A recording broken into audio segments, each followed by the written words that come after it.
If the tariffs are imposed, costs could rise on anything from food to gas to cars. Do you remember when Donald Trump said this during his address to a joint session of Congress in March? I'm fighting every day to reverse this damage and make America affordable again. Prices. So as crude oil goes, so too do gas prices. And of course, we do know crude oil could be impacted by any tariff.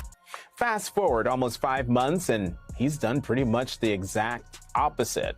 I've definitely noticed that prices are starting to actually go up at the gas stations around my house.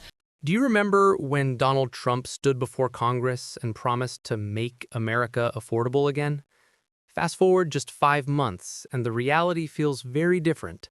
Across the country, Americans are watching prices creep upward, from the gas pump to the grocery aisle. What began as a promise to ease burdens now feels like the opposite, a slow tightening of household budgets. At first, nothing seemed unusual. AAA data showed the national gas average holding steady at $3.99 per gallon. But in places like New England, something strange was happening. Drivers noticed prices quietly rising, 20 cents here, 40 cents there, without any clear reason. No energy crisis, no travel surge, no explanation. And yet, wallets were shrinking. It turned out there was a reason, but not one anyone voted on. A new form of tax had slipped into daily life. Not a law passed by Congress, but tariffs, quietly reshaping prices on everything from oil to automobiles. Irving Oil, one of Canada's biggest suppliers to the U.S. Northeast, quickly raised its rates to adjust. And just like that, Americans were paying more without ever realizing why. It all began on March 4th, 2025. That's when the Trump administration rolled out new tariffs, 10% on imported energy and 25% on goods from Canada. To most people, it sounded like another round of political noise. But economists knew better. These weren't abstract numbers on a federal balance sheet. They were costs that would trickle directly into American homes. Penworth and researchers estimated the tariffs could generate nearly $2.9 trillion for the federal government over a decade. On paper, that looked like a win. But in reality, the question wasn't how much money Washington gained, it was who paid for it. The answer was painfully simple. You do. Every cent added at the pump, every uptick in grocery bills, every inflated car price, all flowed from the same source. Experts say calling this protectionism misses the point. Energy tariffs don't make America stronger, they just make life more expensive.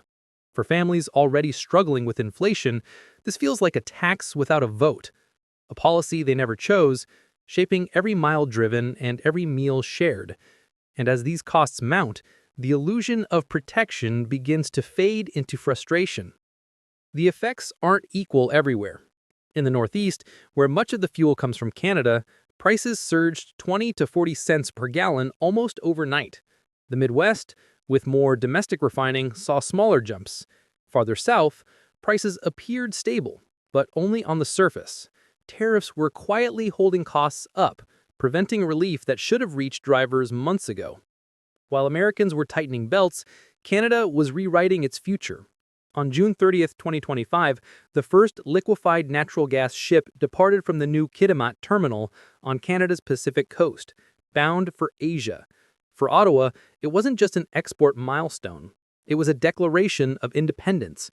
Prime Minister Mark Carney called it the dawn of a new era, proof that Canada no longer needed to depend solely on the U.S. market.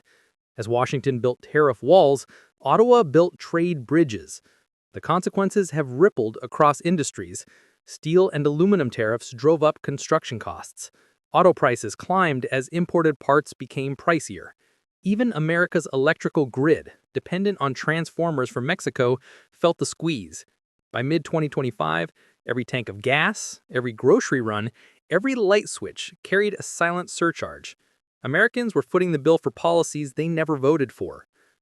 Two nations, two directions. The U.S. turns inward, shielding itself behind tariffs in the name of protection. Canada looks outward, diversifying trade and expanding its reach. But as global alliances shift, one question lingers in the air.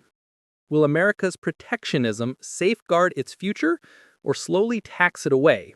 Because in the end, walls don't just block others out, they keep opportunity from coming in. By late 2025, the corporate world had begun to push back.